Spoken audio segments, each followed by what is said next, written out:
Welcome back to Deep Thoughts, ladies and gentlemen. Now, if you're on my base, you're really excited because we're going to cover the moon again. So Bart Sibrel has been making some rounds. He went on Alex Jones and he went on Joe Rogan. Now, a lot of people were like, oh my God, you got to see this and da-da-da-da. And it's like, well, I follow Sibrel, so I know his entire script. He's a very sweet guy, very nice guy, very intuitive filmmaker. And he has been doing wonders to improve his presentation. And I just think it's great. The interview I did with him in season 3 is about 80% of everything that we talked about, he talked about recently. And what's fascinating about the whole thing is that the more we talk about it and the more we think about it, and these things that are essentially the smoking guns of why we couldn't have possibly gone, and NASA's multiple admissions and all of this horrible ISS footage that is revealing a bunch of wires and gravity and just crazy stuff. And of course, they'll release some counter video to make a few of you really skeptical that this is the case. And I understand. It's heartbreaking to believe that these organizations can't do what they say they do. Some of us are like, well, God, can't you get a space station a couple 100 miles up? And then you're like, oh, wait a minute, there's no video of ever building that place. Engineers have done all the structural analysis on what it would really be like to have something up there and have a bunch of people jump around and how the frequencies would compound and augment and probably rip the place to pieces. The sheer number of years that these vehicles have been up there supposedly without any major issues.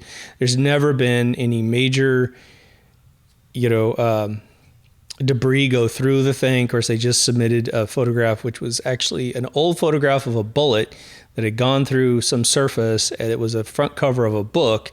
NASA just released it as this is what happened to the space station when a little tiny pebble went through one of the capsules. And it's like lies. I mean, who is on their side to tell the lies? I mean, it's unbelievable how bad the lies are. Just recreate that situation and get a photograph of it. It'll be a one-of-a-kind photograph, and you won't have someone to reverse search an image and find it on a book cover. It's like, oh my God. It's almost like people are trying to, leak it out, right? But we have, new followers. So I want to recap my own personal experience with this, okay? Because some people think I just jumped on a bandwagon like everybody else. And I would have had I not had these experiences. So to back up, I was a space kid, just like every other kid, by at least the early 80s, really studying this and giving oral reports in school. I was getting pats on the back all the way through school. I mean, through middle school and high school for sure. Just, oh my gosh, great presentation on whatever I was covering. The Gemini stuff, the Apollo, the Viking missions, all this other stuff. Okay. So imagine me being totally pro everything NASA. And I mean down to like I would empty the trash at NASA for nothing just to have it on my resume at probably by the age of 20. I got space shuttle cutaway posters on my wall. I'm building like the old rockets, with the, the A, B, C, D engines, the solid state engines. My neighbor downstairs, this guy built a full Saturn V, and oh my gosh, I was euphoric for NASA. And then, as my story goes, all you OG folks have heard this 100 times, but I was at a conference in Emeryville, California, for a database company I just joined, and we're there days before it opens because we're setting up our booths, and we set up this beautiful display of computers that all have to be networked together because we're database. So one's the database and the other one's a client. We have to show that through the wire, this stuff can talk to each other, which today is nothing, but it was a big deal. I mean, the client software costs $5,000 in our product, okay?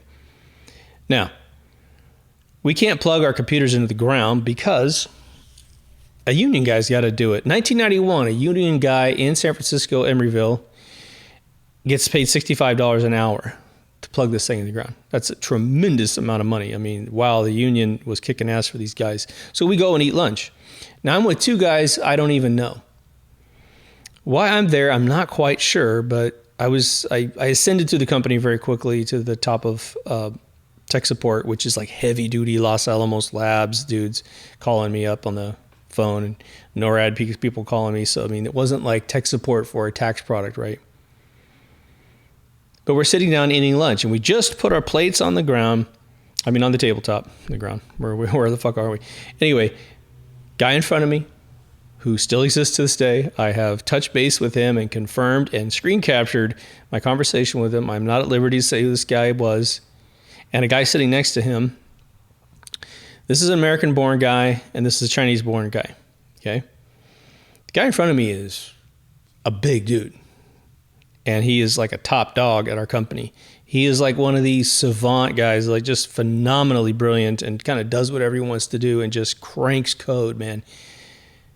Like, one of my first mentors for learning how to code was a Hell's Angel biker who ended up dying going around a corner and plowing into a big rig coming the other direction on his Harley. I mean, like, it's kind of poetic, that guy. His name was Richard. God bless that dude. He was like total handsome dude. He could have been an easy rider, man. He was no one to trifle with. And this dude was like programming assembly code, microcontrollers to do perforation on oil pipes. I mean, this guy was like insane. I've had a couple of these dudes before I even graduated high school. But that guy was very inspiring to me because he maintained his coolness. You wouldn't guess this guy knows how to program a VCR, and he was like uber genius, dude. Anyway, this guy in front of me was beyond him, like.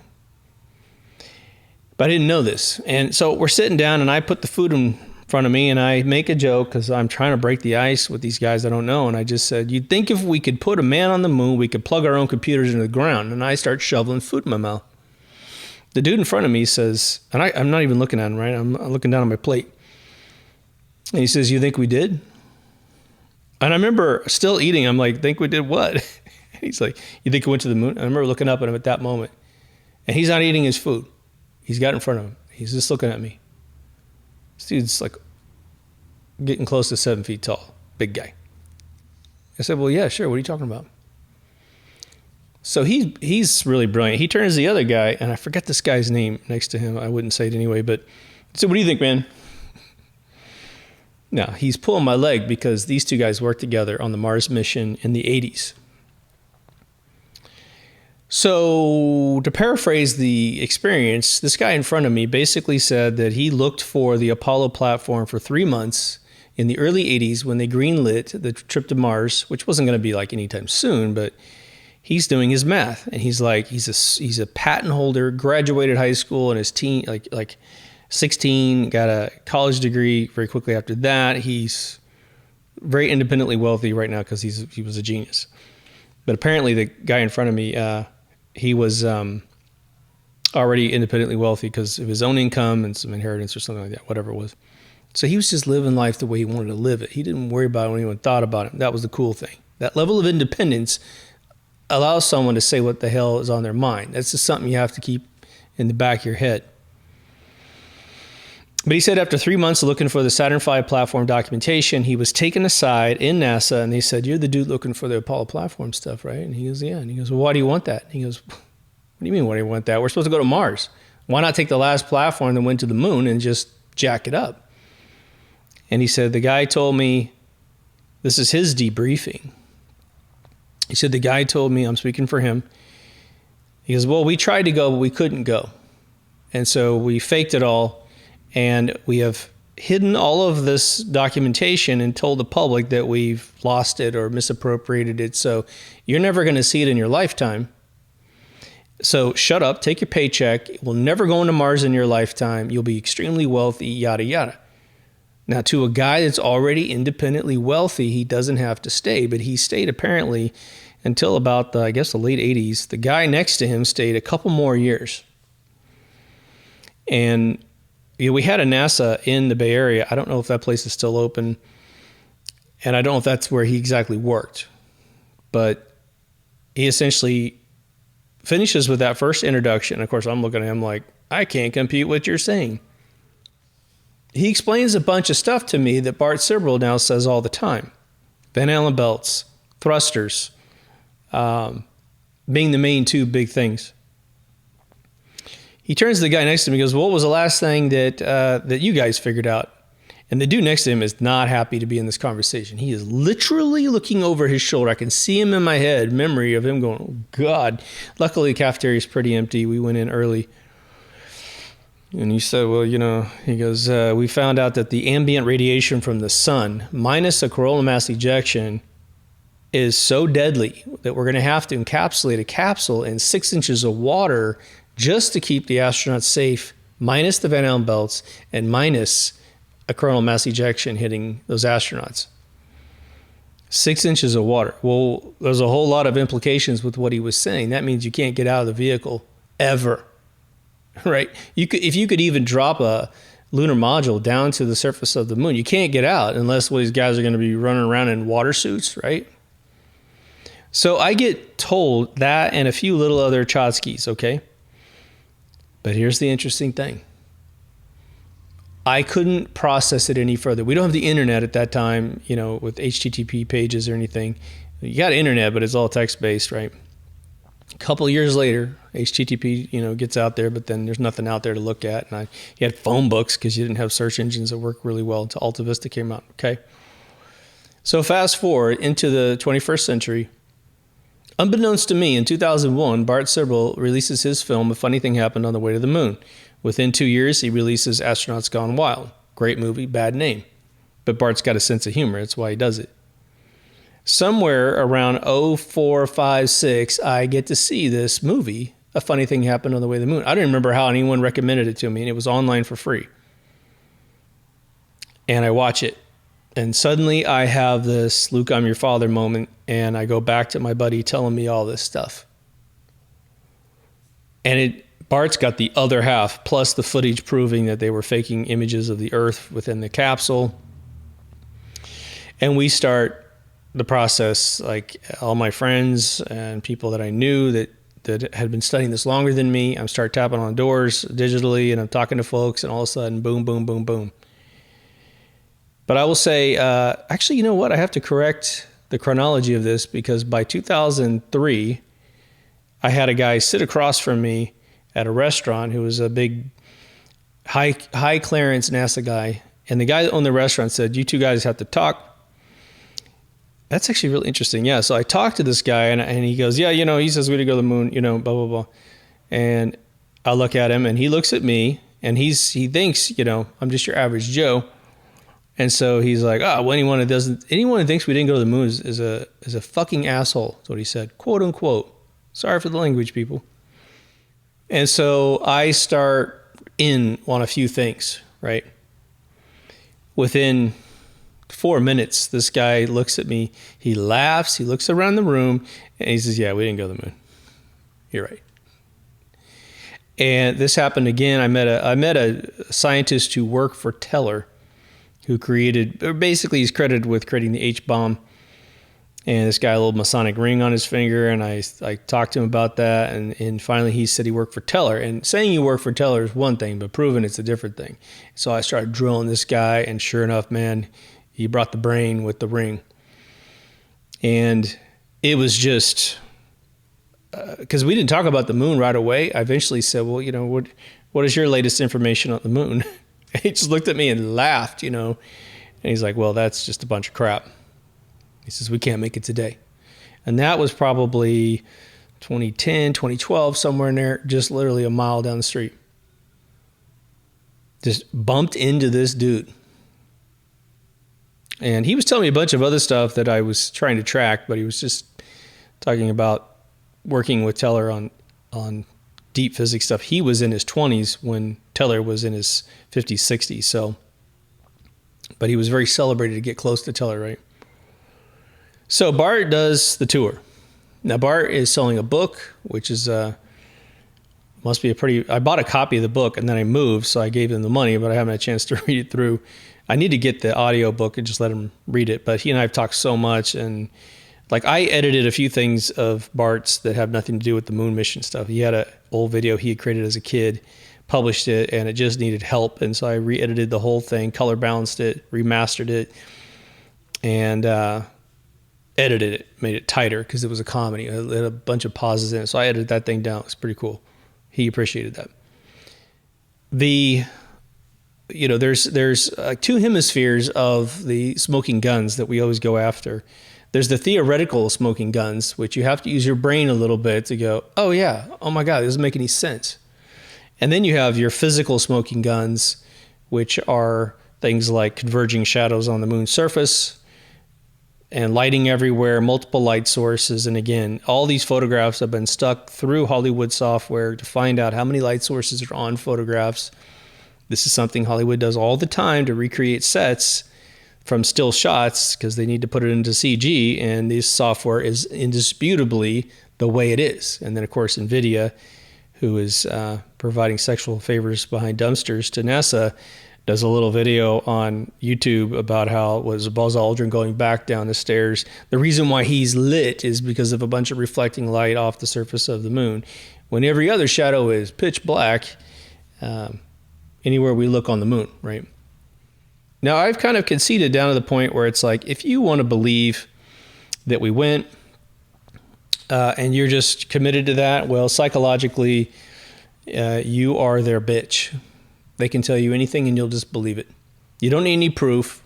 And typically, I'm just going to be straight up, typically you're a very low IQ person and you love NASA because you could post NASA stuff inside your social media or mention it to someone in a conversation, and you're trying to usurp the implied intelligence it would take to accomplish the things that you're suggesting NASA has accomplished. Now, no doubt, NASA employs some of the most brilliant human beings on planet Earth.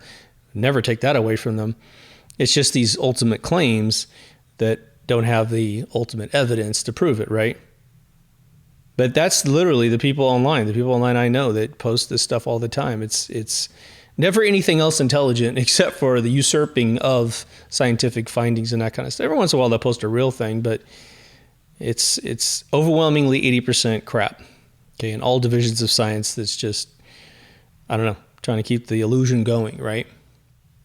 The theoretical ones are starting to gain a lot of steam lately. But what's interesting about it is, the one thing that's good about the sort of presentations I've given you guys is that we've taken sort of the first tier interpretation of a conspiracy on a theoretical realm and parsed out what would be possible and what is not possible. And one of the things that is possible, okay, and this is, I'm just going to go straight into some interesting things that we all know about because I want to advance your conversation in these areas, okay? I forgot what mission it was, but they filmed the lunar module top half flying up and supposedly, eventually rendezvousing with a service module, which is the bullet-shaped thing with a little spout out the back, right? But the shot is of this explosion, and I'll put it on the video, okay, where I was always told it was dynamite blasting to separate the bottom and the top, which is, theoretically supposed to give it the kick. We're going to talk about dynamite here in a second. Okay. My God. I don't know if that's truly what NASA said. I've just heard that repeated several times. But the camera follows it up. And it follows it up in the most amazing human manner. And so it does pan and then pan and then pan and pan and pan and pan. Like it stops and slows down and then pans. If you really slow down the footage and look at it carefully, it is a human being doing the camera work. But technically speaking, running a wire out to a camera that's going to trigger off of this moment and having the camera auto pan up smoothly, that's technically something I wouldn't remove from society from 1969 to 1972. Yes, I do believe we could rig some sort of auto pan system. It's literally just a motor that's going to be given energy, and it has a gear ratio that's going to actually go up to a maximum amount of vertical, altitude. It's going to roll back actually, and film something. That's not a big deal. And as soon as the motor hits it's like almost internal clutch, where it's satisfied, the gear ratio is just going to stop and be done. I don't think that's a big deal. But it looks very human panned, If you really pay attention, there's a point where it stops and then goes faster. And that's a human going, oh crap, it's still going up. Again, they could have edited the footage. They could have done it more than once. But this is probably a hell of an expensive little stunt they did. But that's what they want you to focus on with that moment. Focus on the fact that you're saying that that a human did it, and how would they have gotten the footage back? That's another big one, because it's color footage, right? Which means it's the broadband amount of frames going back to Earth at 24 frames a second would be a tremendous machine to have enough energy to send that back to Earth. Again, you could get in a really bad argument with possibilities if you want to stuck on that first half of the whole thing. It's the second half of the theory that is complete bonkers. Absolute bonkers, okay? And that is that this upper half of this module is, being pushed up that quickly, okay? Especially if they're saying it's a dynamite release mechanism. And then it's going up, straight up from the surface of the moon. It has been absolutely proven that the service module is not in any sort of geocentric orbit around the moon. Why? Because every single piece of footage we got of the moon from the service module, the moon is panning underneath out the window. It is not going at the same exact speed. If you could go exactly the same speed, you could probably pull that off, but it's not. So here comes the module going, and it's supposed to hit whatever altitude the service module's at, right? Okay, so the service module is going really fast. And I'm going to tell you that if it's even 5 miles an hour faster than this thing coming straight up, and they try to dock, you're going to obliterate both vehicles. All 3 people would be dead. Backing up, let's go to the dynamite mechanism. Now, you watched it. You watched a bunch of debris blow off the bottom of that thing. It's not quite like a launch from the Saturn V, is it? The Saturn V has big clamps that hang on to that rocket until you get this critical amount of thrust, and then it lets go. And then the rocket, what did it do? It went really slow, and then it got out of our sight.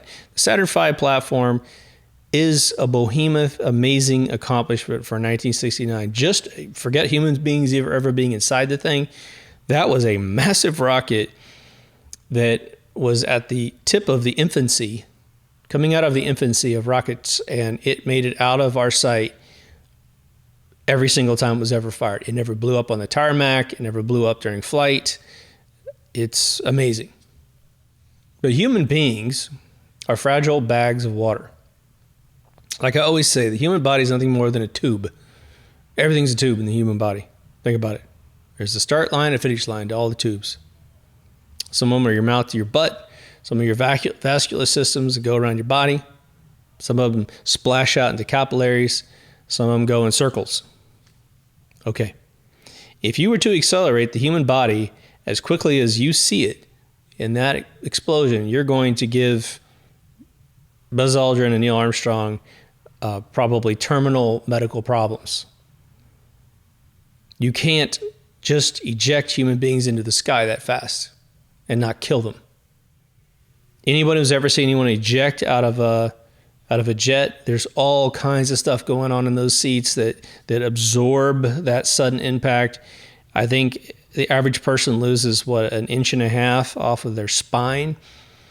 If they ever have to pull that lever, that boom, and get out of there, they're permanently injured for the rest of their lives. But they're paid not to talk about it, right? Now, what's interesting about it is that the service module's actual speed varies online like crazy.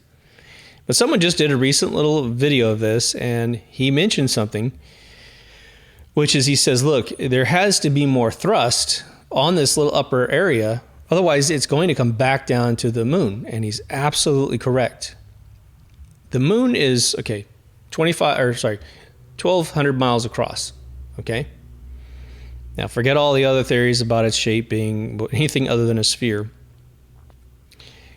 That thing is going straight up, and it's got a displacement of ether in the space atmosphere, which is ether, which was creating gravity. Okay, it's blocking most of the ether would be hitting underneath the vehicle, so most of the ether is pushing on top.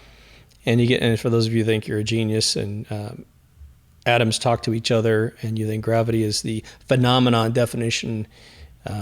Maybe you should go watch some other videos I've got out there to clear this up for you. But it's a big pressure system in space. So it needs more pressure underneath it to fight all that pressure pushing down on it. If you want to reverse the algorithm because you'd like to have everything reversed and not know how things actually work, be my guest. The algorithms are still the same. The formulas are still the same. You have to push that thing up. Now, this gets us to another super theoretical thing, which has already occurred in the mission. If you look at how the service module and the lunar module are supposedly packed inside the Saturn V platform, you will be astonished to find out that the whole lunar module is underneath the service module inside the capsule, because obviously the pointy part is the capsule that supposedly comes back to Earth. We're going to get into that as well. So you have to put, by design, the service module first. And so there's no claim, of how you're separating those two things in space and getting the lunar module to come all the way around to the other side and connect. Be it the service module does a U-turn or somehow, which is probably the only way you can do it, right? So you turn that around, you attach, and then you can turn the whole thing around and go whatever direction you want.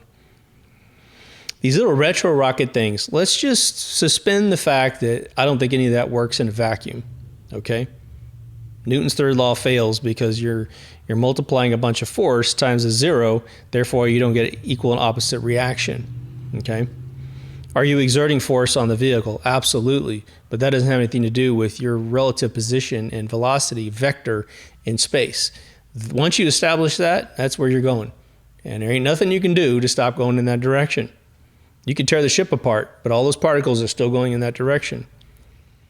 Now, if you could get in precise orbit around some sort of gravity creating body in space, oh sure, you'll definitely be able to get into orbit, but you're going to have to correct your position several times. And with 1/1,000,000th of the computer power, which is what Sibrel keeps saying, I think it's several order of magnitude different than that. I think it's even 10. I mean, think about it. We have video cards that can do teraflops, right? And so how do you compare that to computers that are supposedly using something called rope memory? I think rope memory is a complete conspiracy in itself. I think most of the videos of it are just a bunch of late created stuff, and the videos claiming to use it online, it's hilarious.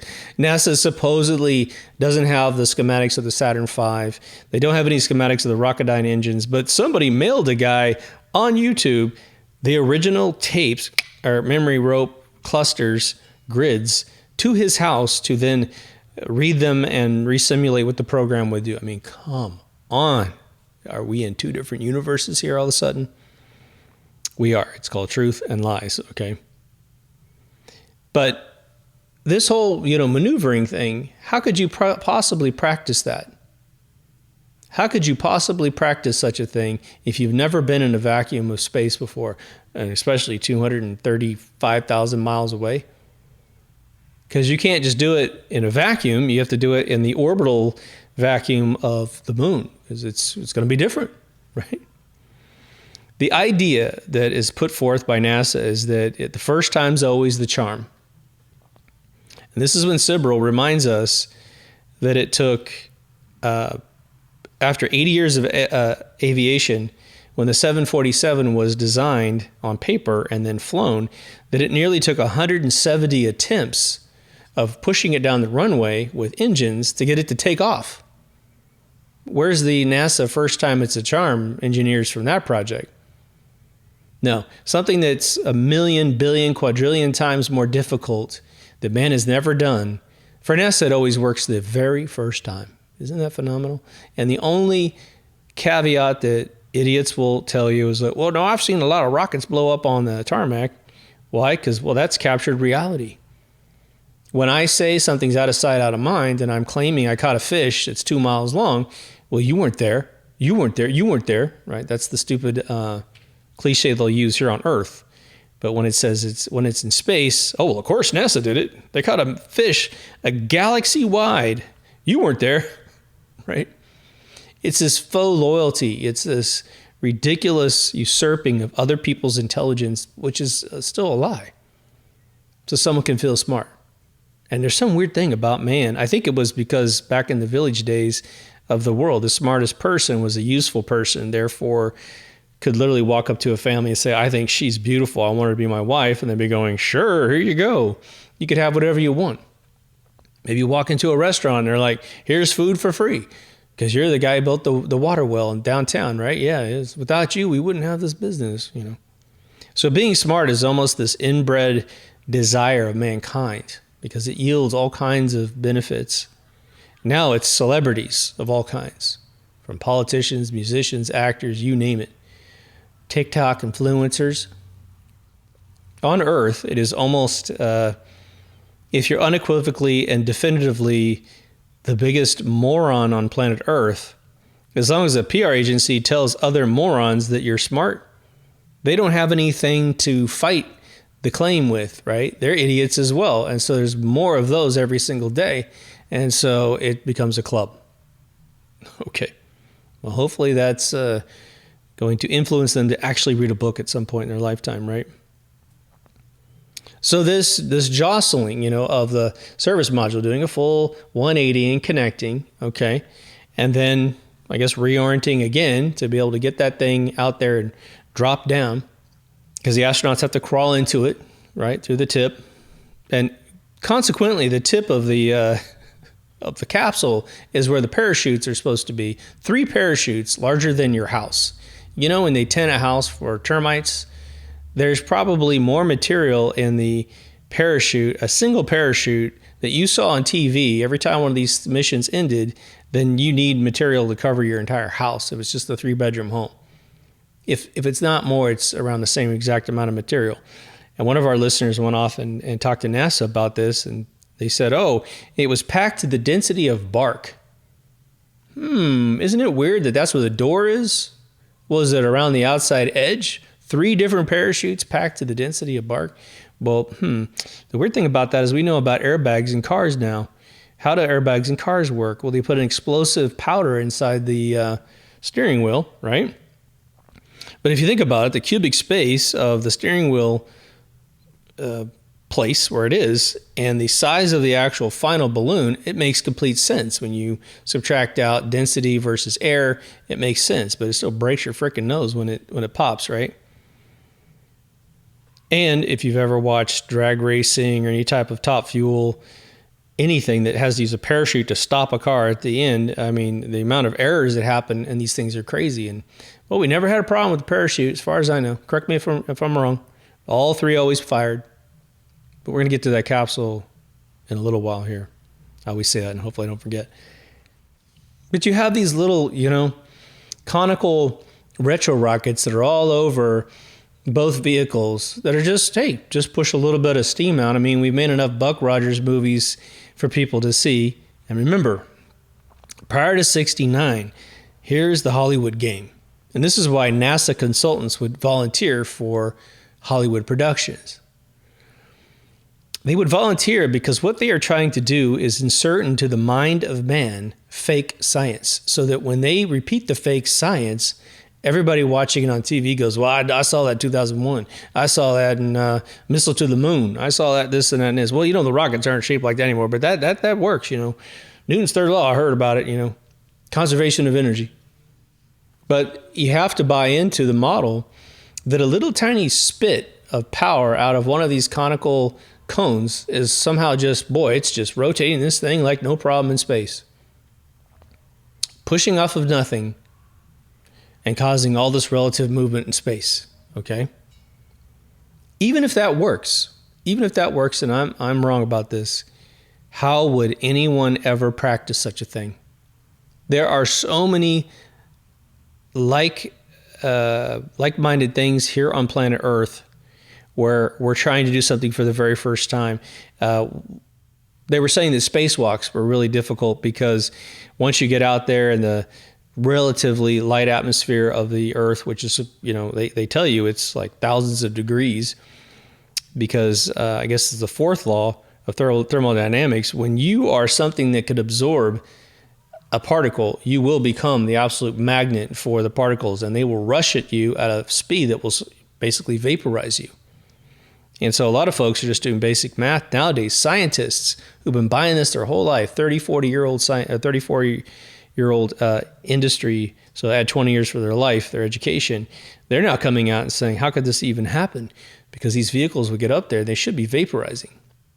Low orbit stuff, I do think exists.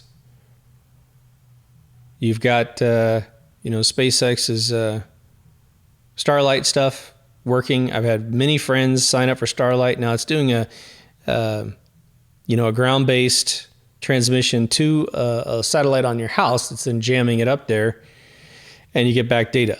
And it's pretty darn quick. Kind of scary. Skynet is being built right over our heads, okay? And if you don't believe in satellites of any kind, and who cares if they're balloons? Who cares? Who cares if they get up there with a ham sandwich? It doesn't matter. They're up there, okay? And they're causing problems. And the second they want to do something nefarious with those machines in orbit, they could, which is why you got to be careful, right? There's no regulations you vote on that say, oh, you can't put this weapon up there. You can't put something there that obliterates mankind up in space. You don't get any choice. It just happens, right? But I'm just going to keep blazing through some of the smoking guns that I want you guys to think about. And if you do your research, hopefully you'll come to the same conclusion I've come to. And these are the things you tell people to blow their minds. One of the things we do here at the lounge is I'll bring up a picture of the moon. I said, you've seen a picture of the moon, right? And they go, yeah. And so I bring up a really good picture, right? It's just some photo, just absolutely crisp picture of the moon. I said, you've seen these craters before, right? Yeah. And you've been told that they happen because of strikes from objects from space. It doesn't hurt the ISS at all, but strikes from random objects in space. Okay. And I say, well, did you ever watch the Superman episode with Christopher Reeve, the first movie in 81? Yeah, sure. Would you remember what it did when it hit the Kansas farm? Oh, yeah. It creates like a big ellipsis, right? It's just crashing to the ground. Now, what are the odds that all of the craters on the moon are completely circular, but random objects would definitely create ellipses every once in a while, which is a stretched out crash point, right? Should be actually tapered on one end and get wider on the other end.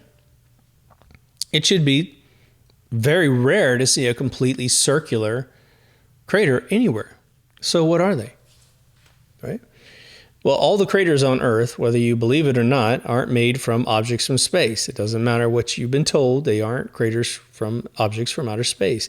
They're all old volcanoes that have dried up. The one in Arizona is just super duper old and has lost all of its vegetation and all of its indications it used to be a volcano. If there's rocks around the outside that are iron, well, there's two different ways you can get that. You can put them there, or what would the Earth be blowing up out of its bowels?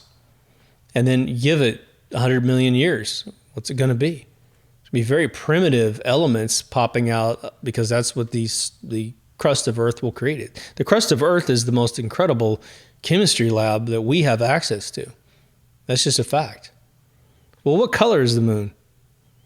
Our moon is weird, right? All the other moons that we think we take pictures of, well, they're pretty gaseous, or they have really complex surfaces, like supposedly. And I'm not sure any photos we've ever taken besides telescope photos are remotely real.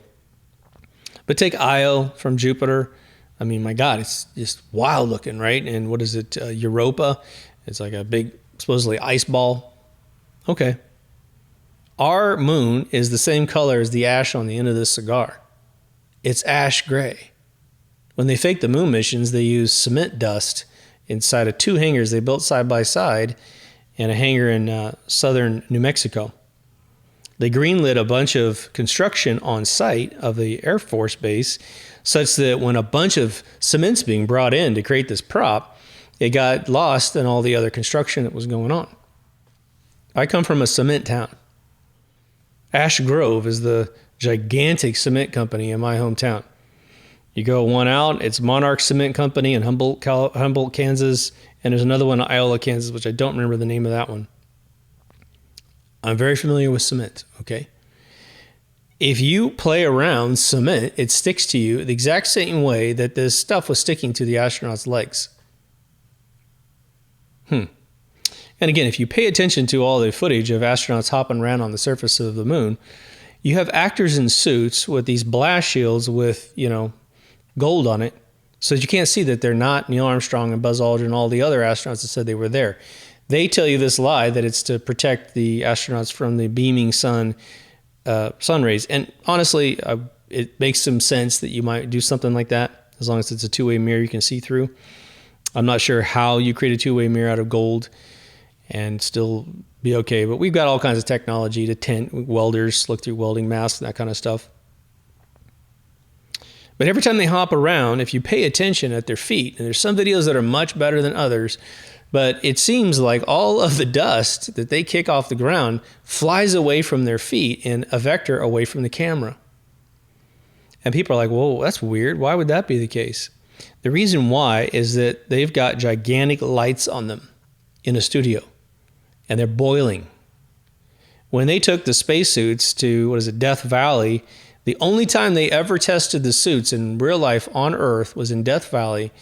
The suits, apparently, it was like 130 degrees out. The suits went up to 150. All the astronauts passed out, or the test subjects passed out. It was a near-death experience for the people in those suits, and they never tested them again. Why? Because they can't fend off heat. So on the surface of the moon, according to NASA, we've said it several times, they say it's like 280 degrees Fahrenheit when you're in the sun and negative 280 when you're in the shadows. Okay, so if I'm standing on the surface of the moon, that means that my front has got to defend somehow through air conditioning. Almost like 320 lights a match, right? So almost you're 40 degrees from lighting a match on the front of your body. But behind you, you're 150 degrees away from 0 Kelvin. I mean, you're really cold on your back. So how could you possibly run around on this platform? I mean, wearing those suits on the surface of the moon. You couldn't. So the actors are in their suits being air conditioned like crazy. Go look up the making of Exorcist. Hollywood has built these cold studios over and over and over again. They used it again for The Thing with Kurt Russell, John Carpenter's production, where they filmed a bunch in Alaska, but when they wanted to do the base, they filmed it in Hollywood, I think, and chilled everybody down. They know how to do it. Now, perhaps they would use different technology in later episodes to get rid of this flying stuff. But in 1969, which was filmed in 1968, June, according to Bart Sibrel, and the death confession of the guy who was head of security, who gave his confession to his son, and then his son died of cancer, and that was given to Sibrel. But just before they raided the son's house. I mean, when these houses are raided, you got to say, oh, we didn't go to the moon. Just instantaneously, when they raid a person's house, there's no need to raid the truth out of someone's house. There's only, unless it's against you, right? But if we went to the moon, why would you raid that guy's house? If somebody wants to insinuate the guy was trying to make money, well, he didn't make a dime, and he wouldn't let Sibrel broadcast what he recorded until after he died. So where's the money? There is no money. Now, the Van Allen belts have become an extreme issue. And there's some controversy, not that much, but there's a little bit of controversy around the existence of a Van Allen belt. Well, the logic for the Van Allen belt has to do with what we call the electrical universe models. It's actually, anything electrical goes back to ether, the AE from the olden days, right? Now, there was a conspiracy that that Earth, Wind, and Fire and ether were taken out of the periodic table just in the turn of the 20th century. Obviously, those 5 things shouldn't be in a periodic table for 4 reasons: that you're talking about verbs and not nouns, and the AE, ethereal signature in a periodic table, that is too fundamental of an atomic structure to put in a periodic table. Periodic tables are of the upper structures, gold and silver and uranium and that kind of stuff. So it should never be in the periodic table to begin with. Ether is very simple. It is a spherical particle that has no attributes of any kind except that it's a spherical particle. Why do we know it's spherical? Well, when you look at the universe, everything is an echo of its geometry. So if an ethereal particle was a square, or a tetrahedron, then Earth would be the shape of a square or tetrahedron. Everything, the bubbles in your water would echo that exact shape because it's all bouncing off of each other and just amplifying that actual algorithm of a sphere up so you can see it. And again, anyone who believes Earth is a different shape than a sphere, you just got to look at bubbles in water. You're looking at an exact replica of Earth when you see a bubble in water. The only difference is that you understand what water is and you understand what air is, two upper constructs of existence. Earth is pushed in by ether that you can't see because it's moving 50 times the speed of light and it blows through you faster than the wind, okay? But when Earth expands 19 centimeters a year, it's probably almost up to 20 at this point, they deprecated the algorithm down so you wouldn't know, okay? Think about a big ball growing that much, right? This is where all the oceans come from, right? When the continents ripped apart on all sides, because planets are not born with oceans, people. That is the biggest joke about the Pangea drift, okay?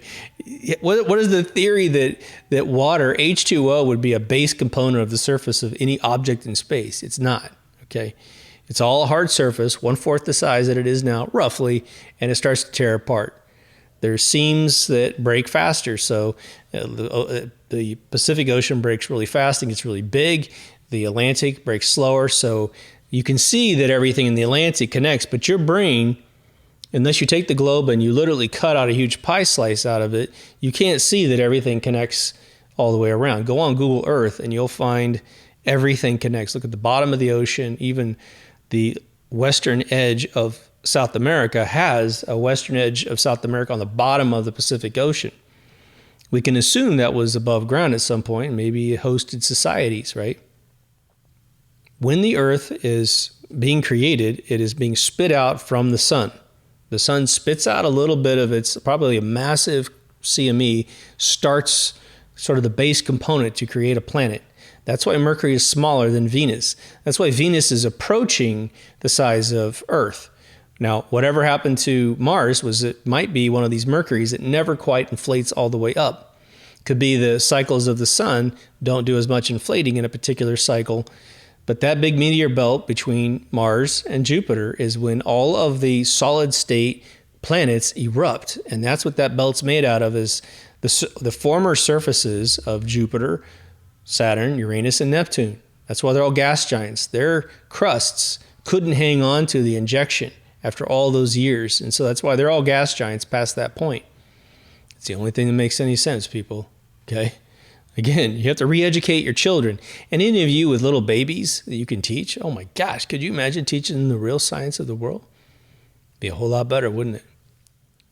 So the scientific logic behind a Van Allen belt is it is essentially what is happening in all these different particles as you go down. As it is above, so too is it below. It doesn't mean there's water and land or water and water. It's not what it means, okay? It means the physics above are the same physics as below. How could it be anything else, right? You got a different book of physics when things get big and a different book of physics. No, it's the same book of physics, okay? But the Earth has a pole around it, which is where you get a compass to work. It's ejecting probably out of the southern bow and going into the top.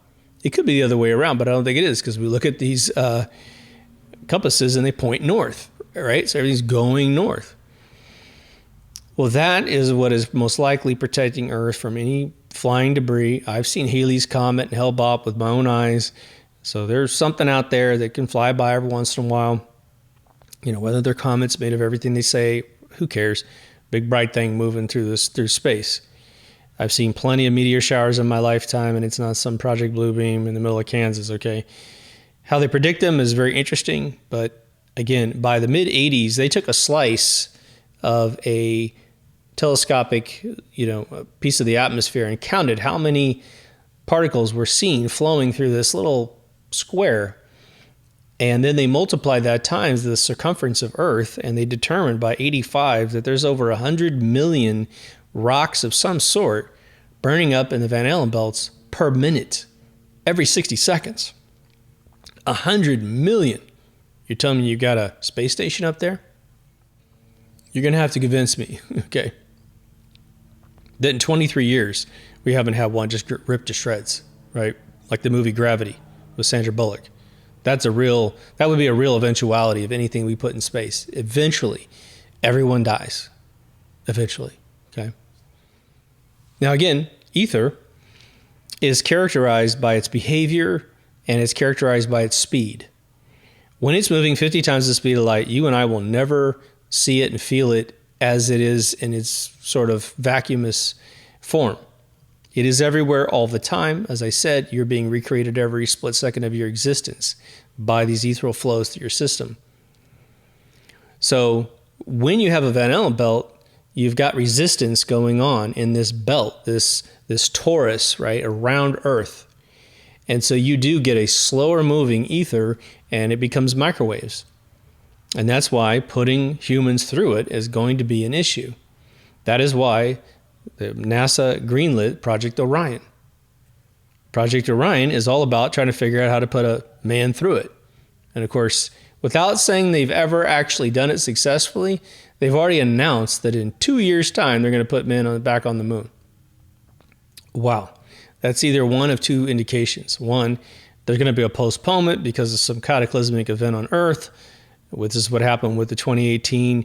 Elon Musk said he's going to stand on Mars in 2018. Okay. I've been making the show long enough that I actually covered that claim, and I told you it was all crap.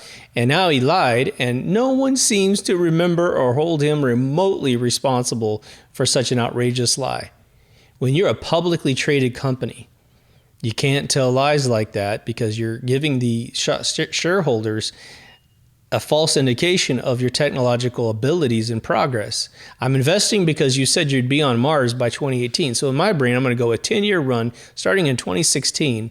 I'm going to give you $1 million of my money because you said you'd be standing on Mars in 2018. And that means that in 10 years, in 2026, Mars bases are going to exist. You're going to start divvying up the land, and I'm going to be a part owner in the company that does that. Oh, you lied. Oh, well, I guess I just got taken. Remember, stock market is the only gambling that's legal because it's rigged against you. Now, the other huge smoking gun is the size of the air tank in all these spacesuits that went out from 69 to 72. If you don't believe me, go look it up online, the cutaway suits. I'm going to show you a photograph of this in this video. They're about the size of a large thermos, okay?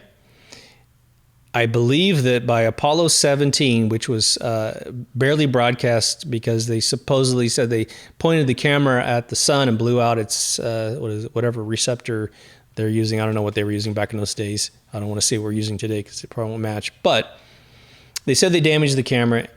But the on-moon timetable was 25 hours. 25 hours of breathing off of this thermos of oxygen. Never saying, okay, like if they had said this, it would have been brilliant. If they had said that the base of the lunar module has a giant tank of oxygen and that at a thermos would get you maybe 15, 20 minutes of air if you didn't get excited.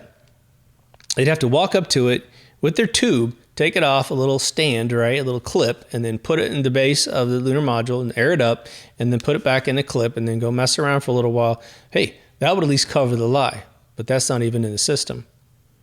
Now, for those of you who are scuba divers, there's a little bit of math you can do. Go look up the two biggest tanks that any scuba diver could ever put on their back and dive with. And then look up how many hours that you can get off these two gigantic tanks on the back of a scuba diver. Now, I went off and looked this up at companies that sell these tanks. It was actually a lot more difficult to get them to tell you the calculation of how much air you would get from these tanks, how much time, how much duration you could get off these tanks. I recently, in the last month, talked to a guy who set me straight. But my research basically said that from one website, it said, okay, here's the thing. With two tanks, if you are a skilled diver and you experience no traumatic events when you are underwater, and you don't have any like shark swim by you or something strange, or you get freaked out, you can get about 3 hours and 3:30 to 3:45, 3 hours and 45 minutes or so if you're a super skilled diver and you're not venturing out too far because that's where people get anxiety. But the guy I talked to recently, sitting right here, he said to me, he goes, I know why they don't tell you, because he goes, no one ever gets that level of oxygen out of 2 tanks, ever. He goes, most divers are novices. They're in Hawaii. They're in some exotic location. They're doing tourism stuff. But he goes, even a pro could barely get 3 hours out of these 2 tanks. Now, if you're a diver, you should weigh in and let me know what your experience is. But this dude was adamant that because he's been diving for years, apparently. So a thermos going 25 hours. Okay. No one questions it. It's NASA space technology. It's like literally the deception of the brain starts when the NASA logo shows up. Oh, well, you watch out, the NASA logo's up there. Anything's possible. It's like there's barely any difference between NASA and ILM, Industrial Light and Magic, or Weta, or Digital Domain, or any of these big effects houses. Barely any difference. It's just one is not trying to tell you that it's truth. One is a facility of creating fictional movies, and the other one is saying these fictional movies are real. And thank you for all your tax dollars, your $65 million a day just for NASA. I don't know if JPL's numbers are actually published, but JPL is not something to shake a stick at either. It's like Area 52 or something, right? Here in Pasadena. But let's talk about that lunar capsule coming back to Earth. We're not done or anything, but I want to cover that. 2015, I did a deep dive on this thing, and it was a big machine learning graduate who hadn't graduated yet. He's from Caltech. This is a video on YouTube, but he called NASA, or someone at NASA, and was talking about the physics of this capsule shaped like a bullet, supposedly coming down ass first as it comes back into the atmosphere. So what's the official story of this thing? The official story of this thing is it's got a blast plate on the bottom. It's supposed to withstand all of the fire. And there's all kinds of beautiful illustrations of this. And it's coming down ass first. And then it has to come down in this amazing angle based on its speed to stay ass first. Because otherwise it'll bounce off and float out into space, or it'll come down too quickly and the whole thing will vaporize. But this kid, and I didn't know big machine learning at all when I first saw this. What he had done is he had took big machine learning, which is, you're talking about if there was 1 billion ways that this capsule could enter the Earth's atmosphere with the physics model turned on, this thing is going to be able to calculate 1 trillion ways, 1 quadrillion ways within a week. So every conceivable angle, and this is what he was talking about on the telephone, and he's absolutely right. Any of you have thrown a bullet, okay? There was a funny story when I was a kid. My cousin and I got something like 308 or something round.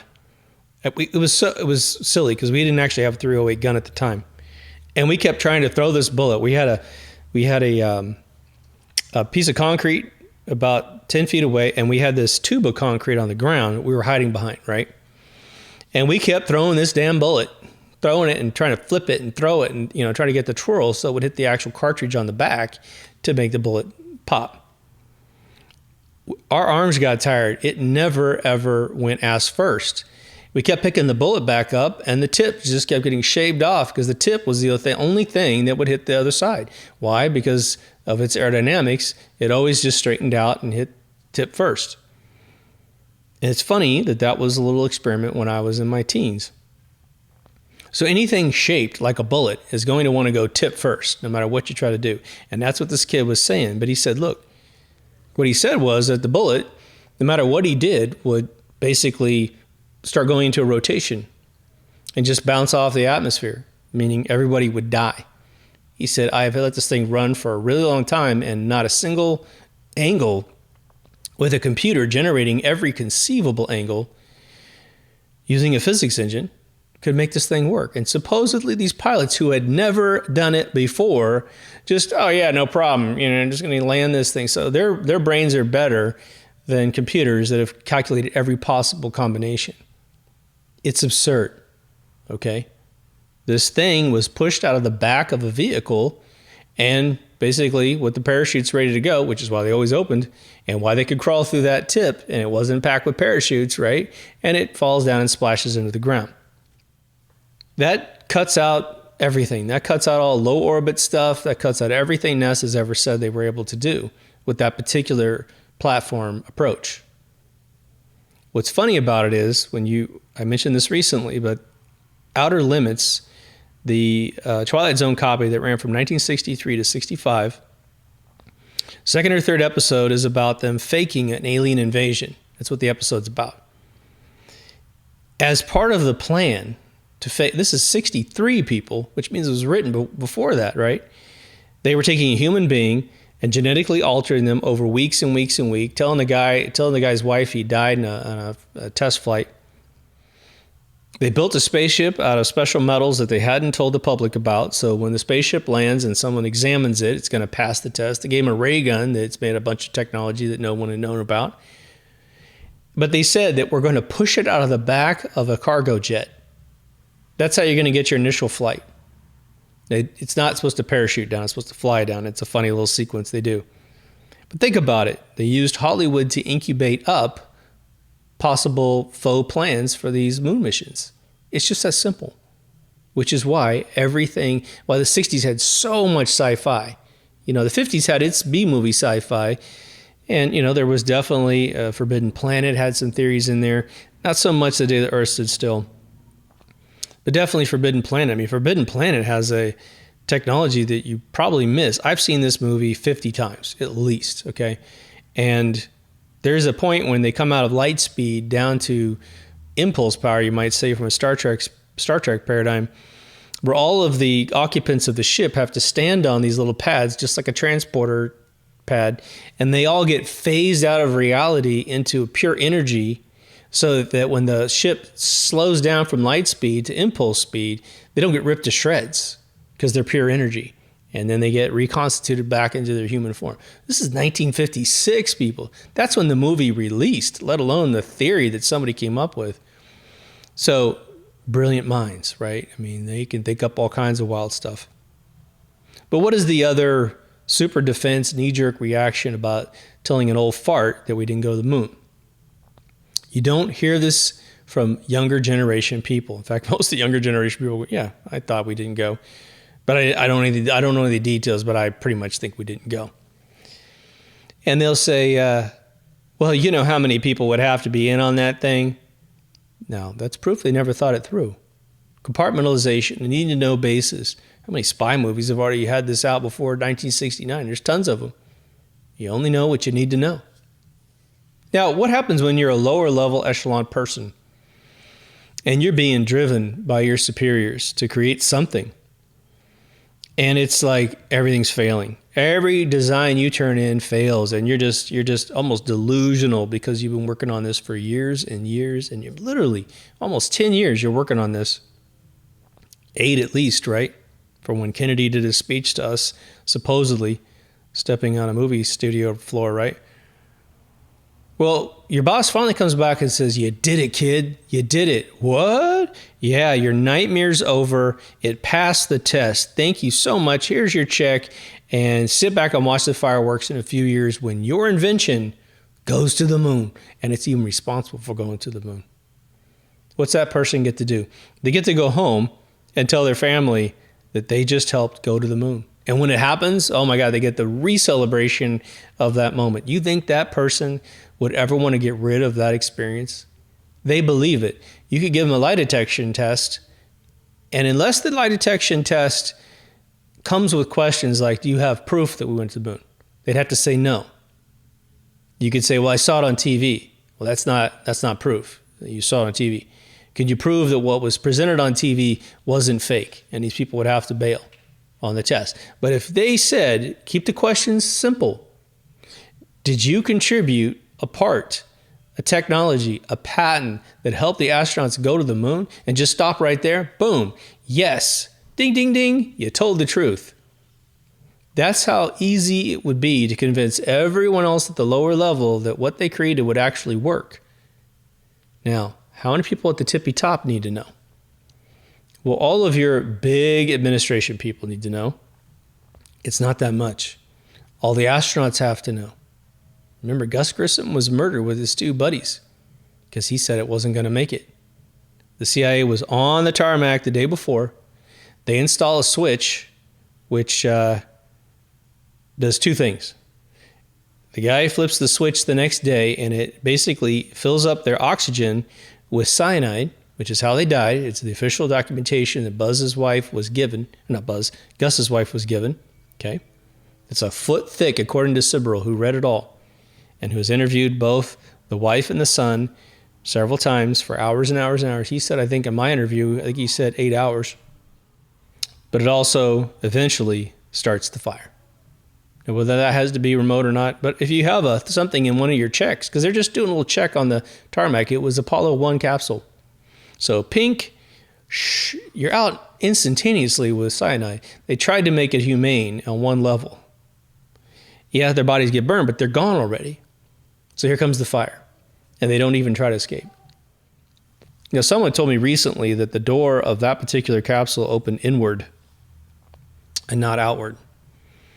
So that seems logical to me, because if you have a vacuum on the outside, and that would be the pressure on the inside is pushing out, you want to have the door inherently be closed, right, until you get back into Earth atmosphere, and then you have no problem between the two atmospheric pressures.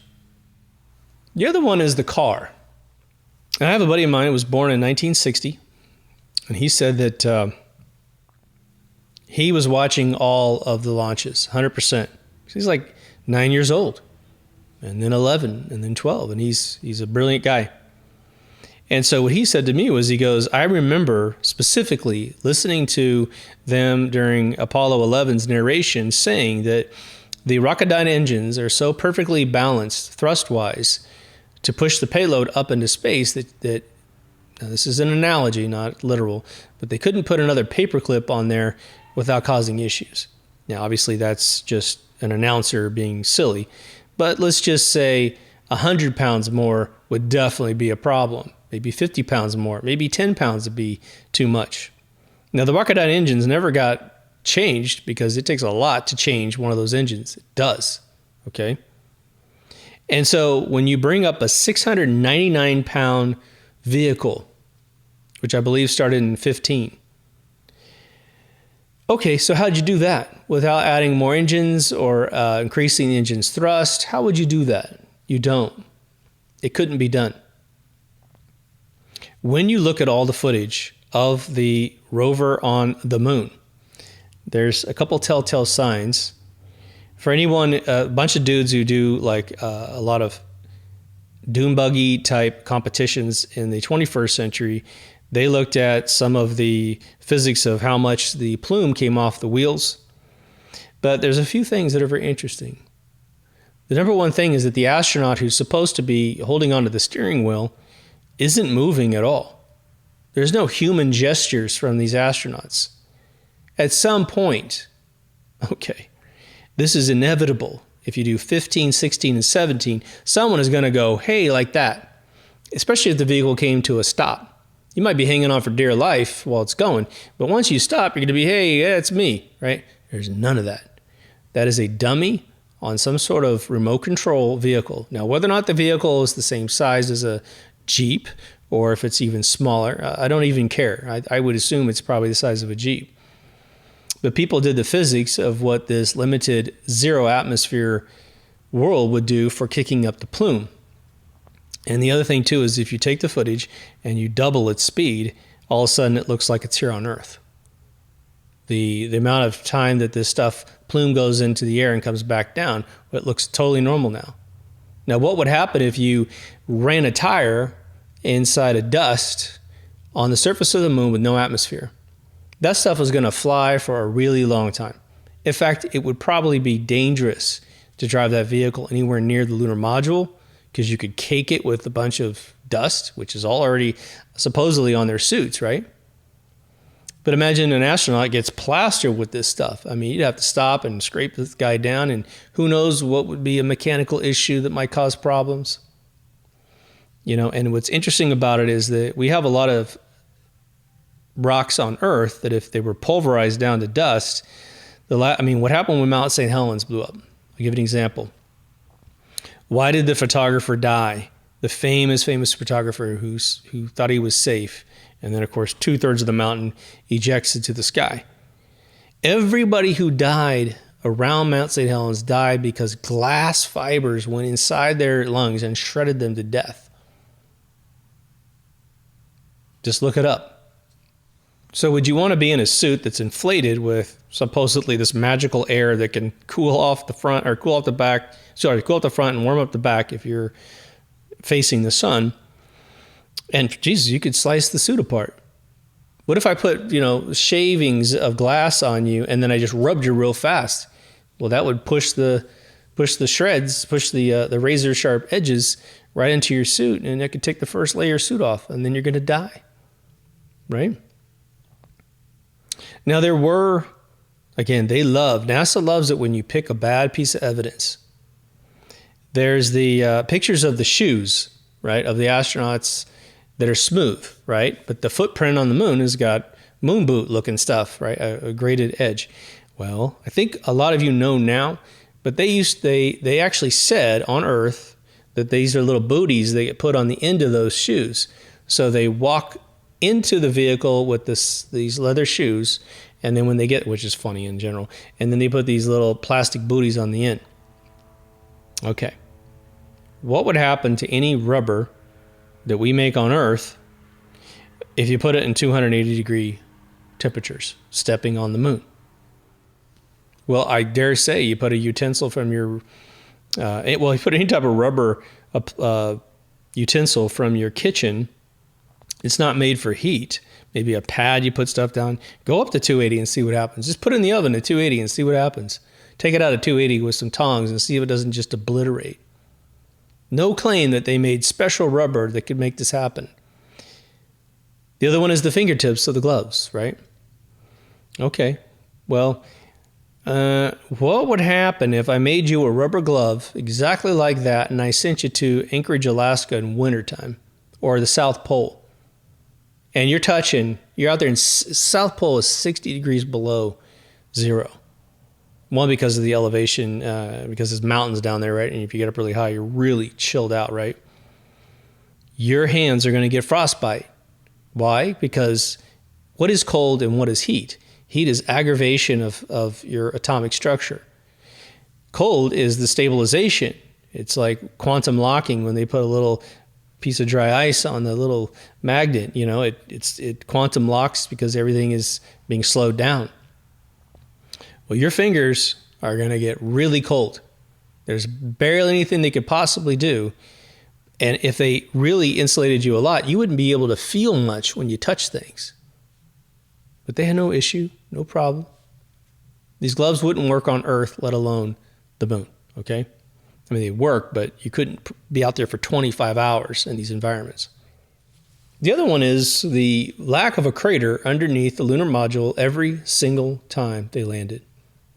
A 10,000-pound thrust engine blasting against ash in a zero-atmosphere environment. Okay.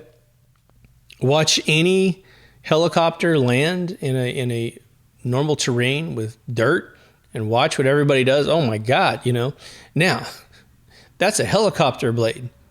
Now take that, make it a rocket engine, 10,000-pound thrust engine.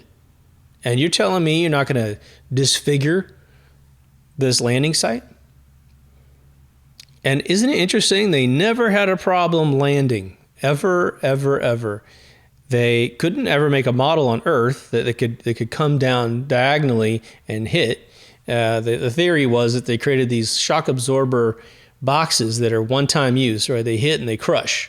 That's a pretty decent idea. Except you don't see any of those in the photographs. What do you see? You see this copper space-age foil, and there's no dust on it. Wow, that's amazing, because the footage out the window showed metric tons of dust moving away from the vehicle as supposedly it was coming down to the surface, because that's a Hollywood prop. As soon as they hop out, no problem. In fact, one of the shots, I think Apollo 11, shows the actual bag that was wrapped around that engine that was blasted off. They later said it was a trash bag. Okay, well, when you go watch all the other missions, 12, 14, 15, 16, and 17, you learn that there are no bags that are just dropped on the surface of the moon. They're inside the capsule bottom. And there's footage of them walking over, putting stuff in it. There's no bag that just floats around. It was a prop that was not well thought out. But think about it. What would be the problem with landing? Well, one, you're hauling ass towards the surface of the moon. You just are. Okay. The idea that you've never done this before and you're going to get it right every single time. You're never going to land on a rock. You're never going to land on a surface that's sideways, right? I mean, they should have done one where it was kind of cockeyed. They should have had one. I mean, but the problem is it can never be cockeyed. Otherwise, the story doesn't work because that top part, the top half, has got to blast off and hit the service module. Well, if it's going in a diagonal line, it's not going to hit the service module, right? Lies, lies, lies. Okay. But now imagine you think you got a pretty smooth spot. But again, it's going to look really smooth from Earth because it's really far away. But when you really get up to it, it's like really rocky. It would be in real life, right? But now imagine you've got a rock that's jetting out of the ground 3 feet, like a point. And you land that 10,000 pound thrust cone right on top of that thing. It's going to screw everything up. That cone's going to go sideways. And even if their physics should work because it should hit the surface of the moon and create resistance. But think about in a zero atmosphere, how long that cone of influence would have to be. You're going to be going maximum speed towards the surface of the moon until probably 20 to 15 feet up before that cone of fire would ever start touching the moon's surface to slow you down. Well, think about the physics of that in a video game. You couldn't pull it off if you tried to. You just couldn't, right? But now let's just say it looks smooth and you start blasting away the ash. And there's a rock underneath there that starts revealing itself. Well, they can't even see it from this crappy design of this junkyard tent they call the lunar module, right? Well, now you got 4 legs that have to touch the surface of the moon. Well, one's up on a rock. You don't think in all the missions, 1, 2, 3, 4, 5, 6 missions, that you wouldn't have one of those anomalies happen ever? And of course, they reuse sets more than once. All they did was change the surface. One was smooth with these mountains in the background. They came back a different time and they put a bunch of rocks on the ground. And it's so organized, it's pathetic, right? Almost looks like a tractor just kind of milled them into the ground, right? We don't think this stuff through at all. And we're so lazy with our research, and even in the conspiracy, we're super lazy, right? We should be thinking things through completely. Now, another big one that came out was that these suits that they're using on the surface of the moon are inflated. And by the time they're inflated, they're huge, right? But the door to get in and out of the lunar module is not big enough to allow these astronauts to come in and out. And one of the nephews of one of the astronauts went to a space museum, I think in Florida, and because he was a nephew, got a privileged tour by a guy. And he was taken to a replica of one of these lunar modules. And I just had someone mention the other day, they were like, when I saw this thing, a woman, she goes, I don't need to know any of the conspiracy details. When I first saw this thing, I was like, this is ridiculous that they said this thing landed on the moon. But he asked the guy, his tour guide, he said, is that the lunar module? And he's, is that a 1-to-1 scale? Oh yeah, totally 1-to-1 scale. He's like, do you mind if I get close to it and just take a look at it? And now the guy's like, oh, well, it's roped off. Let me go check. He waits for that guy to leave and he just walks up and he's got a measuring tape with him. One of the cloth kind, right? And he starts measuring that door. It's up a little too high, but he's like, he's fingering it out, like when you do this with your thumb as an artist, it does work. Got no scale and stuff, but it works. He said, man, there's no way my uncle went through that door inflated. No way at all. The tour guide came back and kicked him out of the museum. And it wasn't because he knew that he necessarily measured anything. It was just like, I'm told to let you go. Told to get you out of here. You can't even stay in the museum as a guest, which is like open to the public. But he just laughed it off and said, no, I got what I need. See you later, bro.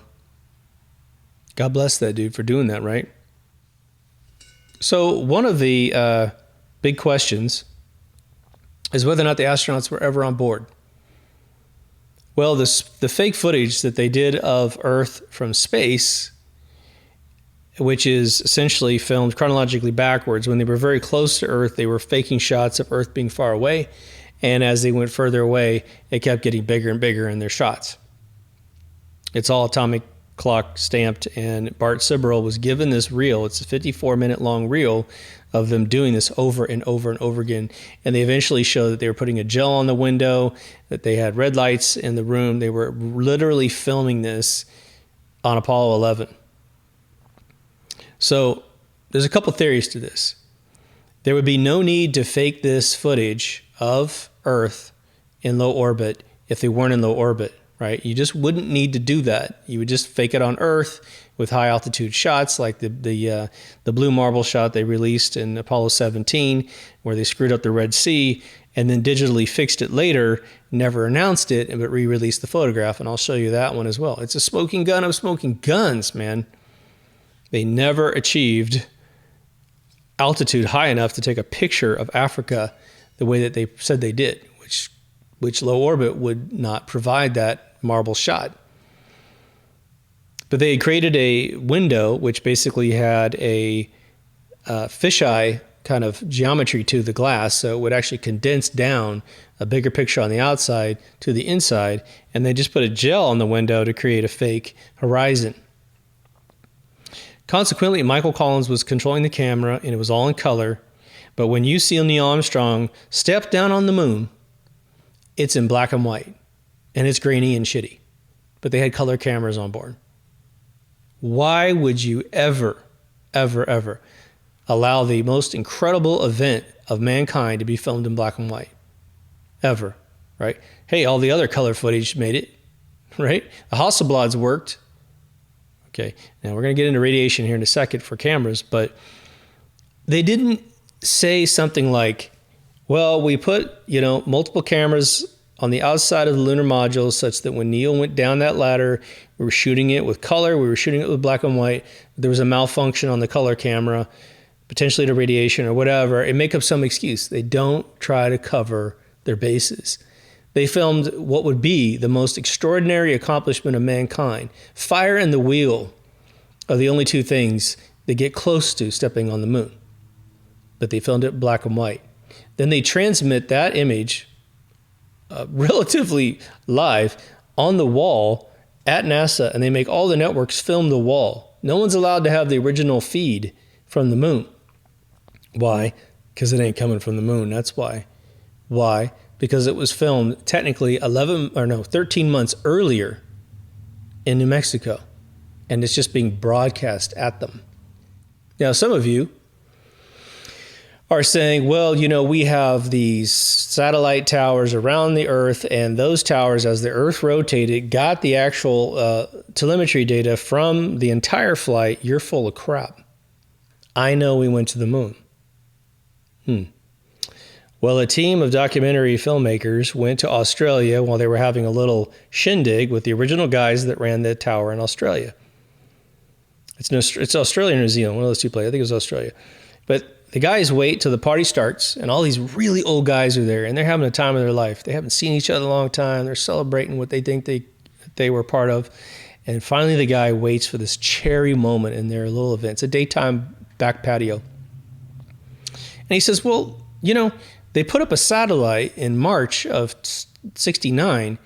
They did a fake telemetry. Remember, they put it in orbit, and you listened to that fake satellite, and you knew it was fake in March.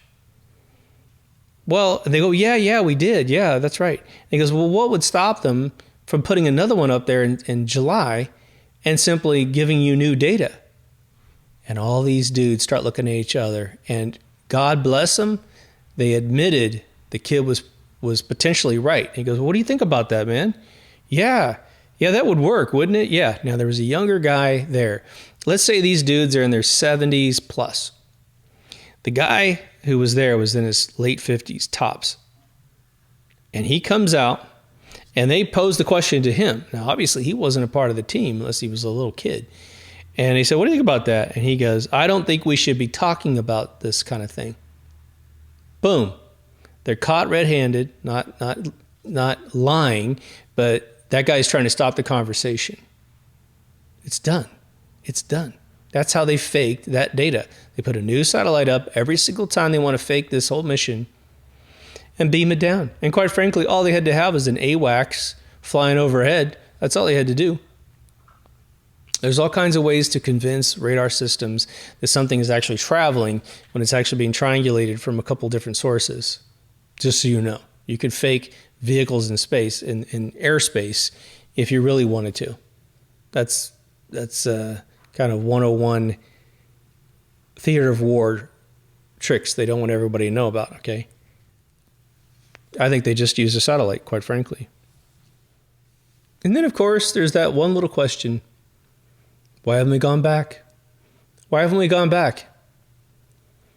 It's been 55 years since we've been back. Well, I shouldn't say it, 72. So subtract 6 more, or 3 more years off that, right? So over 50 years, we haven't been back. Well, God, isn't that totally simple? I mean, our rockets are amazing. Nope. Now, the obvious reason is we never went, so we're scared to try. They are scared to try that again against us, right? But boy, there seems to be a lot of traffic up there, right? China has supposedly put one up there. Hilarious. Japan, hilarious. Israel, hilarious. I mean, these landings are the biggest joke in town. Somebody close to me said, well, the moon would be dirt brown. It's like, what? I mean, if you know anything about light, okay, you would have to have a whole moon made of RGB LEDs packets, right? With red, at least RGB, and you would have to simulate out to Earth whatever color, you'd have white, and then suddenly when you land, it's brown. No, if it was brown, at least the way China presented it, when they filmed their fake thing up in their hills, I mean, my God, just follow the manual, guys. Get a bunch of cement, make it, use bombs to blow up big craters in the ground, and paint it with the ash, and use a machine. It's a catapult system that just throws rocks out there such that it makes the moon's surface. I met the guy that built the machine that NASA bought in '64. He's a famous painter of cars. I met him at Sid Mead's house. And he told me, you OG people know I've been told this story. And the guy said he was trying to convince Sid we didn't go to the moon. Sid could never accept that. And that was one thing he just didn't want to give up. I mean, Sid was strange with that, man. He wouldn't talk. He would just go, yeah, whatever, and he'd walk away. He believed in everything else. It was crazy. But this dude, I don't know if I know his name completely, so I don't want to say it and get it wrong, but he said in college he built this catapult machine. And what it would do, it was brilliant. He installed it at his college using sand. I don't know if he did it with ash. He could have. I forgot to ask at the time. I didn't know that would be a really cool alternative, right? Cement ash. But he said what it would do is it would rotate randomly with a certain amount of strength, and this apparatus would feed a rock into the tip of the catapult, which would then weigh it so that when it ejected it, it would land and make a perfect circular crater on the ground. Now I'm talking to this guy, first person, man. And he says to me, he goes, in fact, Sid's in the room too. It's like a Christmas party real late at night. And he goes, Sid, man, he goes, when I saw the surface of the moon that NASA showed on TV, he goes, that was my machine. NASA bought it off me in '64 and I couldn't figure out why. And he goes, I made a pretty penny off this thing. And he goes, I was a struggling art student. And he goes, it was a big deal. He goes, it paid for nearly half a year of my college, And so, wow. I mean, I'm always in the right place at the right time to meet these people. It's crazy. Now, for the folks that are still hanging on, I don't think there's anyone left that's hanging on. Buzz has been trying to tell the world we didn't go over and over. Neil Armstrong, one of his last speeches, he hinted at truths that will be revealed. He knew where his bread was buttered. But Buzz has been telling a little 8-year-old girl they didn't go. Now, even if that video has been edited, there's another confession that Sibrel covered in his podcast, which unfortunately the subscription service that Sibrel uses, I think, is awful. So I actually pulled out and told him, I said, I don't want to be a part of this weird service. I mean, it was more about promoting the outside service than anyone who uses their service. So imagine going to X to follow somebody you like, and it's all about X. And it's like you're digging to get back to where you were. I just want to bookmark to my favorite X person or whatever the hell medium you want, right? Got a really weird boilerplate response from Sibrel. It was really sad. I'm not responsible for this. I'm like, dude, it's time for you to care, okay? I think he's busy making a new movie, so hopefully that's keeping him happy. But Sibrel, he interviewed a guy that was at a party in 1985. He was at Joan Rivers' party in, I think, Beverly Hills or something. Buzz Aldrin was there. He was already 2 or 3 drinks in, and he's like blown away. He's like, oh my God, Buzz Aldrin's in the house, man. And he goes, he's like, just like me, I would be utterly freaking out. Now, the guy was 18 years old when this happened. He's hired as a catering help guy to serve drinks. That's it. Because in 85, you could serve hard alcohol. And of course, if you're at a private party, you could do anything you want. But he said he had 2 interactions with Buzz. And if you see the interview, and you're good with reading people, you're going to know this guy's not blowing smoke. I mean, there's just nothing for him to gain by saying this. He went up to Buzz and he said something to the effect of, "You're my hero. Thank you for doing what you did. You know, you're a credit to the whole country, blah, blah, blah." And he said that he was cordial, but he was like, let me get away from you. But he was cordial in the process. He wasn't like, get away from me, kid, you're bothering me. But he said several hours later, when he's very blitzed, because Buzz drinks, okay? I don't know if he drinks anymore, but he did back in the day. And he said, Buzz came up to me while he was waiting for his car. And he looks at the kid and he says, of course, you know, we didn't go. And he takes off and gets in his car. Now, he doesn't say we didn't go to the moon, but what the hell else could he be talking about, right? Buzz was trying to clear the air with an 18-year-old kid. So for all of this, you know, Sibrel getting punched in the face by Buzz, and Sibrel, he was younger. Sibrel probably would not do what he did in Astronauts Gone Wild if he had another chance to do it. He'd probably be much more gentle and godly in it. But when he was younger, he interviewed Buzz, and he showed Buzz them faking the footage of the Earth through the portal window, and Buzz nearly confessed on the spot. What Buzz said to Sibrel, if you haven't seen this movie, you got to see those 2 movies, right?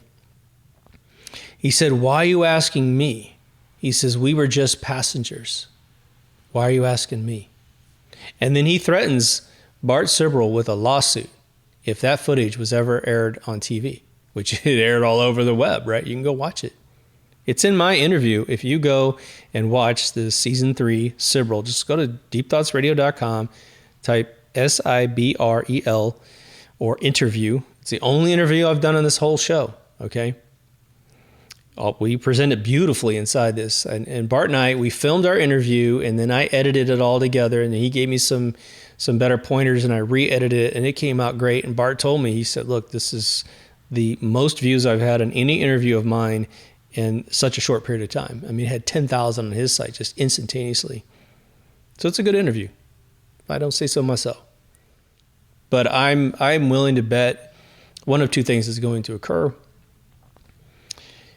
I'm hoping that Buzz, in his current vector of thought and realizing there is a God, that he is going to do a press release and basically say, we did not go to the moon. I'm sorry for lying. No one else went either. Peace out, drop the mic and go. That's what needs to happen. I mean, that would just upgrade society on a level that's crazy. However, I would also be willing to believe, and this is going to sound a little outrageous, and it is a little outrageous in a claim, but I would imagine he's being followed even if he doesn't know he's being followed. And if he starts going down that route, he is going to have to literally turn to someone who's live streaming and go, we didn't go. You hear me? We didn't go. And it's going to literally just live stream out, and they're going to try to cut that stream, scrub that crap off the internet. They're going to arrest whoever's got that footage, and he's going to be towed away somewhere to die, or he's going to have a media heart attack. You know, there is so much, $65 million a day minimum is riding on him not ever saying that. JPL, I mean, my God, JPL helps the military. They help NASA. So I'm assuming they're $100 million a day. I mean, I don't know what it is, but think about all the little subcontracting shell corporations that are attached to this whole thing. Holy moly. And that's actually really sad that we can't say, okay, we didn't go for all these reasons, okay, but we tore the crap out of the Russian economy doing it. So see a success. And we inspired literally hundreds of millions of kids around the world to get into science. Me being one of them, okay? If we hadn't gone on the moon, I don't know. I really don't know. If there was no NASA at all, and I went through the 70s and the 80s, I don't know. I would have definitely been a computer kid, but maybe not a NASA kid. And how many inventions of NASA trickled down into the private sector that I've benefited from? I don't know. So we need to get intelligent about this. So we're like, okay, you're going to get queen for a day, right? You're going to be tell the truth, no prosecution. Most of the people are dead. Definitely don't blame the astronauts, for God's sakes. And see where that goes. Let's rebuild a new organization. Let's go build ethereal electromagnetic engines that talk to the actual fabric of the universe, and we can go anywhere we want. I've been saying it for 9 years. If you want to create the perfect vehicle to travel what we think exists out there, including the Van Allen belts, you create something that's got a geometric shape. A great shape would be a flying saucer shape. It would. It's a mathematical infinity. That's what's beautiful. You could create a lot of infinite structures. You want to have an infinite loopy kind of vehicle. And you build a skin on that vehicle that is a nano-based Faraday system. Faraday's algorithm only works if the frequency that's being expressed on the valence of a surface is the same exact frequency, meaning there's no sine cosine amplification, meaning it's going up and down in a crazy varying way. As long as that cosine stays stable, then a Faraday system will occur on the outside skin of something. So you could drive it right through the Van Allen belts, and you'd probably be throwing away 99.9% of the energy you would actually harvest from this thing. But if you could have an engine that could take a tremendous amount of electromagnetism and even use that as almost the slingshot that just blasts you out, just root that in the engine to create what's called a gravity well, right? When you create an electromagnetic field around a vehicle, okay, you're displacing the ether that goes around it. That's what the Mobius strip demonstrations you see online do. The superconductor with the little dry ice on it is on a magnetic strip that's inverted, right? So you cut one and turn it. It's called the Mobius strip. That thing is quantum locked because of literally the way ether moves around it. You're looking at ether every single time you see everything, especially like a CERN Hadron Collider. There's something I want to update you guys with the Hadron Collider because it's sort of funny. We are being sold this absolutely useless machine called a collider. Now, let's just set aside all the weird demonic crap they're doing at CERN. What's the theory of a particle collider? Way before the Hadron Collider in Europe was built. They take two protons and slam them together. Not photons, protons. And they slam them together, and they watch this big, giant dispersion of energy. How does it work? Well, when you see those big donut slices, those pineapple slices all stacked up, what's happening is the collision happens at the center of one of those, and as the electromagnetic force and all of the nuclear forces go through, like the wind, ether, those sensors, millions and gazillions of sensors are picking up in a chronological order, like nanoseconds, right? That creates a giant cloud of data. Then they run what's called a sigma 5 algorithm to filter out what they call noise. This is what's hilarious. And what do they find? They find what they call quarks. They're actually telling you that a quark is a real thing that exists in the universe as a single entity. They're telling you that a quark is what's making up these upper constructs like atoms, like protons, neutrons, electrons, right? Electrons are verbs, not nouns, trust me. Okay, all made out of the magnetic orbit and the dielectric ricochet. Those two combined make electromagnetism, okay? Hence power. Okay. The value of that data is zero. It is absolutely zero. And I'm going to give you an analogy. You ready? Imagine that you and your cousin in a backyard in Kansas take two bowling balls and you slam them together however the hell you do it. You build two cannons, you put them on giant ropes that are going to basically slam them together. Well, that's the proton. Each bowling ball is considered to be a proton. And let's say each bowling ball is made of the same stuff, whatever that stuff is they make bowling balls out of. And just like all those crazy YouTube channels that blow stuff up and do high-speed cameras and all that kind of stuff, you're basically creating pieces and parts of bowling balls. Now imagine some scientist comes around and goes, man, I like making money. I don't even care if there's any integrity in the data. And maybe I'm such a stupid scientist with a completely locked up right brain, I'm actually believing this crap. But now you go out in your backyard after you do this, maybe you lay down a bunch of paint tarps so you can get a hold of all the particles that came off these two bowling balls. And someone comes up with one that's the size of a pea, and someone comes up with one the size of a marble. And you guys make up names for these pieces of the bowling ball, pretending as if the bowling ball was actually manufactured from pea-sized amounts of that stuff or marble-sized amounts of that stuff, and as if those peas and marbles of that stuff is out there in the universe making up other higher constructs like the atoms that we know in the periodic table.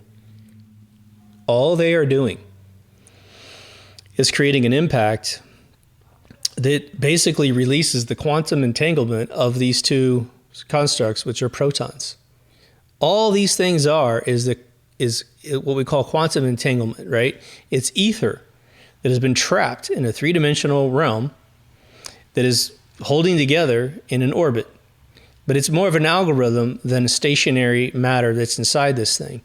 Anything that exists in a quantum entanglement algorithm, proton, neutron, it's just the expression of the orbital algorithm, and I'll get to what that means. It's being refreshed every split second by ether. It's going 50 times the speed of light. Give you an analogy, okay? I know I'm off the moon thing, but we need to know the subatomic stuff so we can think better when we think about, okay, well, NASA's fake. What are we going to do, right? It's the next half of the conversation. I've given this analogy several times, so hopefully more times you hear this, the more times it'll make more sense to you. When you see a current in water, you fill up the tub or you fill up the sink when you're a little kid and you pull the drain out and you watch the little tornado happen. You see this tornado, which they call a vortex, right? And you see it in a tornado fashion, which is the same as it is above, so it is below. Tornadoes, hurricanes, vortexes in your sink. Same physics, people. Same physics everywhere. Okay. Now, why is it like a tornado? Why is it going down? And why is it tapered at the bottom and wider at the top? Well, because it has an expression of pressure on it from ether, from space. Just like the way a bubble is pressured into existence in your beer or in your soda. You accept that pressure system.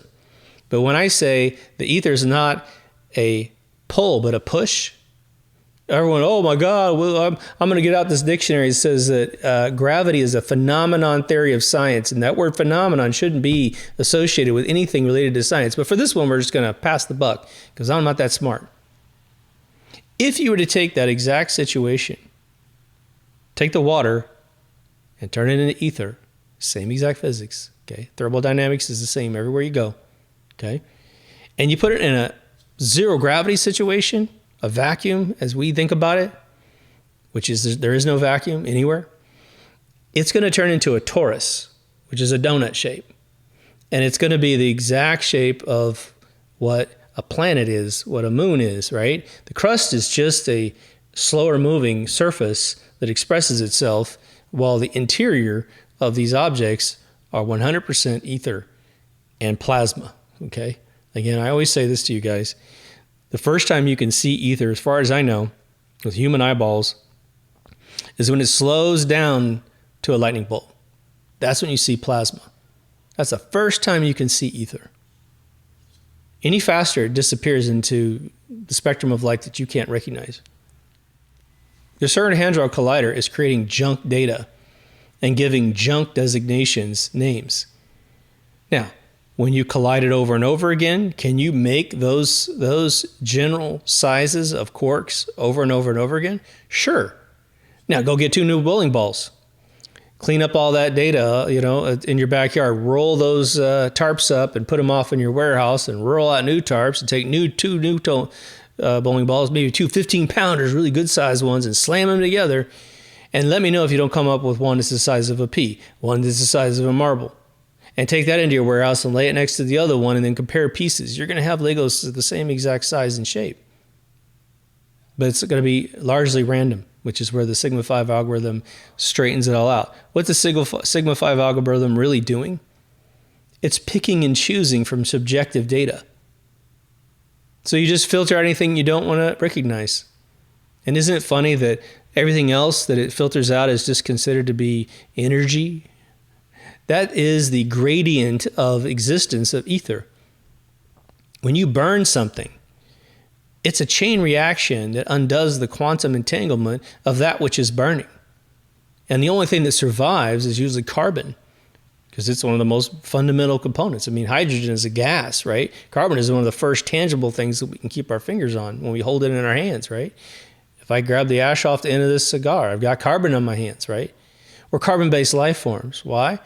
It's one of the most fundamental things the universe creates. It's definitely something that's created in the crust of Earth. Now, the sad reality is this. If you're hearing this in 2024, we have like I don't want to say event horizon, but we definitely have this sort of tapering existence of intelligence in the world. And what I'm speaking to you right now is tapering off in the universe, just as we are discovering ether again, right? Faraday, Ohm, Volta, and Tesla all lived in an ethereal universe, and they created every single electronic component in your world on planet Earth. They created all the capacitors, resistors, coils, everything. The diodes, they invented it all. The only thing that's happened has been miniaturized and used in multiple ways that they never conceived of. Okay. Anyway, to loop back to our major topic here, Sibrel's game is tight now. It is really tight, and he presents it with a demeanor he's never presented it with. I think he's very appealing. I think he's really reached nearly a crossover level of explaining things. But what's interesting about it is, as long as the people that are presenting him, remember Alex Jones has said many times, his last statements about this was that, oh no, we went to the moon, man, I've talked to some people. Well, that's because he doesn't possess the scientific background to understand how ludicrous his claim is.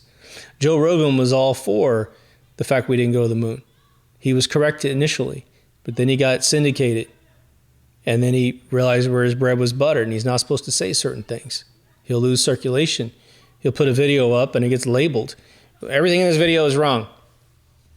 So as we close off here, just want to let you guys know we have a new store. There will be a series of shirts related to this conversation today that will be debuting in a package deal. I'm still designing them, and I'm going to have a few of our listeners who are really heavily into this certify them for brilliance before we put them out. So keep your eye on it. It's just off the deepthoughtsradio.com store link.